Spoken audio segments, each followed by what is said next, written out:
Hi, this is Charles Hoskinson broadcasting live from warm, sunny, Corona-filled Colorado.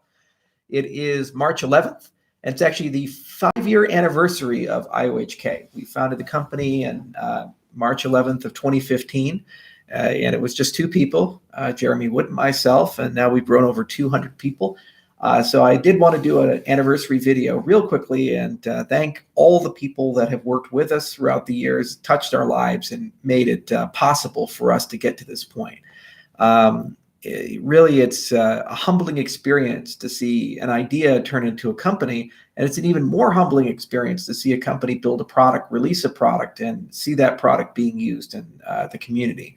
So that's just really incredible, and thank you for all of that. So happy 5 years, and I look forward to the next 5 years. Very briefly, we do have some things coming up. It looks like we're feeling pretty good about the Byron reboot release this month. And moving forward, dates and deadlines related to Cardano and the Shelly release are going to be released by Aparna Jew, the senior product manager who is running for that entire product. So with the Byron reboot, because we've been working on this release for 18 months and it contains within it a lot of really cool, interesting things, we're going to do a special dedicated video explaining a lot of the cool stuff that's rolling out. A lot of optimizations, performance improvements, security fixes, and things like that, which have just been waiting in the queue for damn near forever. So block time will sync. The connecting to network issue will resolve for some people, still have that. Sync times will go way down. Wallet restoration will be a lot faster. We're probably going to migrate to the BEC32 address standard, so the addresses will be half the size. There'll be a litany of little things like that. So a video is going to hit this month, basically explaining all the cool stuff that's coming in with the Byron reboot. And in terms of dates, we'll announce the Byron reboot date soon. It's coming probably this month, high certainty of that. And then as soon as the Byron reboot comes out, we'll announce the date of the Shelly Haskell testnet. And as soon as the Shelly Haskell testnet comes out, Aparna will announce the date range for basically the Shelly mainnet. So all of those things are moving at a kind of a rapid pace. And if you guys are really curious on a day-by-day blow, if you go to the Cardano Wallet GitHub repository, there are weekly reports that are generated. And I'll go ahead and tweet that link so you can actually see the weekly reports publicly of how our wallet backend, the Addrestia project, is evolving. And we'll have similar open disclosures like that across the board. But overall, we're still keeping with the monthly product updates that the product managers are going to do. All dates moving forward. Charles is not going to announce those. I have a bad track record with them. They're going to come straight from the product team because they've now built all the corpus that they need to have reliable and accurate dates, and it's the product manager's prerogative how to announce those things. So very soon you'll get the date for the Byron reboot. At the back, when that comes out, you'll get video assets and a blog post kind of explaining why this is so significant for everybody and what this basically means for the Cardano ecosystem. At that launch date, you'll get the date for the Shelly testnet, and then at the Shelly testnet, when that launches, you'll get the date range for the mainnet. Things are all looking good and coming soon, and if you're following the code, you can clearly see it yourself, but I understand there's a perception that nothing ever gets done.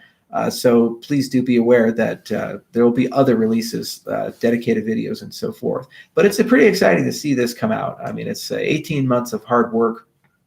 It does a lot of improvements. It's completely new code, and it's the code that we want to live with for the rest of time. It's code built with formal methods.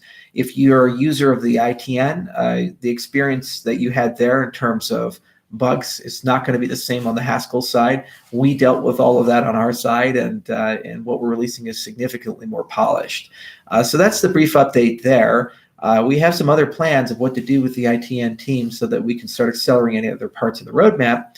And if you saw our recent publication of the Hydra paper, we're right now talking with our partners and sister companies and trying to figure out the best way of building an execution team for Hydra.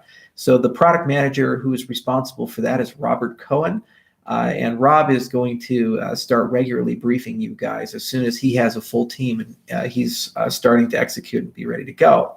That said, Hydra does need some unpacking and explanation to the general public. Many people have read or tried to read the 55-page paper that we released, And that's a very involved paper with lots of science. In fact, my favorite tweet of all time was when somebody posted a picture of the simplified Hydra protocol, and it has all the state semantics and so forth. And it's like, yes, this makes my head explode. So we fully appreciate that that's a really hard paper to read. And so what we're going to do is have Peter Ghazi, Memo Chakravarty, and Rob Cohen go on the Cardano effect and basically explain in layman's terms why Hydra is so significant, what Hydra can do, and why it's so interesting. And then that will be followed up with a blog post that's written for everyday consumption. But the long and the short is that Hydra gives us the ability to take certain actors, hopefully stake pools, because they're already using the pledge mechanics, and create extensions which can rapidly accelerate transactions and smart contracts. So it makes it very viable for a fast payment system, very viable for basically micropayments and things that require fast finality. And because these can be easily sharded, the state space can be sharded, it's possible to run as many heads as the protocol desires. So really, this allows us to achieve an enormous level of scalability. There are a lot of decisions that have to be made about transaction routing and some of the finer details about how we want to do the networking between the heads and the head-to-head communication. And those unique challenges will be discussed by Rob. And those are challenges that not only we face, but everybody who's pursuing this layer 2 approach faces. But what makes it very unique is that this is the first time it's been modeled and built for the extended UTXO model. So one of the really cool things is that whatever code we write and approach we use is not interoperable at the moment with Tezos, EOS, or Ethereum 2, meaning that this is a unique scaling solution that only Cardano will benefit from for the moment. That said, we can build applications on top of Hydra that allow it to be used for cross-chain communication. So while we gain interoperability, we do gain the benefit that our counting approach basically is required for people to natively put this on the ledger. So it can't easily be copied or ported unless they also copy the extended UTXO model. And then that means they're using our smart contract language and our paradigm. So it brings more developers in. So I do kind of like that we have a first mover advantage there, and one that's going to be very difficult for our competitors to copy. So look for that Cardano Effect episode. I've already reached out to Rick and to Rod Alexander, our media guy, and they're kind of coordinating schedules, and that episode will hit this month. Also look for the blog post on Hydra. And then we'll all have another blog post coming out about the Byron reboot and why that's so significant, some of the cool things, as well as some of the lessons we learned building that code from bugs we were able to discover using really sophisticated testing techniques to flaws we found in the original Byron protocol that we've now addressed and released. I also hope that the Route 9B audit report will be fully remediated sometime soon. And then, of course, we'll release that report to the general public, and we'll get the auditor to confirm that we've remediated their concerns within the audit report. They found some good things, and we've already gotten all of those issues and tickets in JIRA, and we're working through them. Nothing so significant that it requires an immediate disclosure, but it's a good example of what adding an extra layer of eyes to a protocol can do for you. So I definitely see the light at the end of the tunnel. We're extremely excited to get Reboot out and the Shelly Haskell testnet out. We also had a great workshop in London where we actually had a chance to sit down with a lot of the more prominent stake pool operators and ask them for feedback about things they care about and feature set requests that they have. If you're a user of the incentivized testnet, you'll notice that the chain quality has stabilized a great deal. You'll also notice that the network is running at a pretty high throughput and rate. So we finally managed to get that code where it needs to go. And we have a few more upgrades coming this month for the ITN that'll add stake pool desirability and other such things, and that will really complete the product end to end. And at that point, that basically could be Shelly if we wanted it to, but we'd rather ship with the high assurance code. And there's a few more features on the Haskell side that are quite prevalent. Also, the Byron interoperability is kind of a necessary thing because we don't want to reset the network.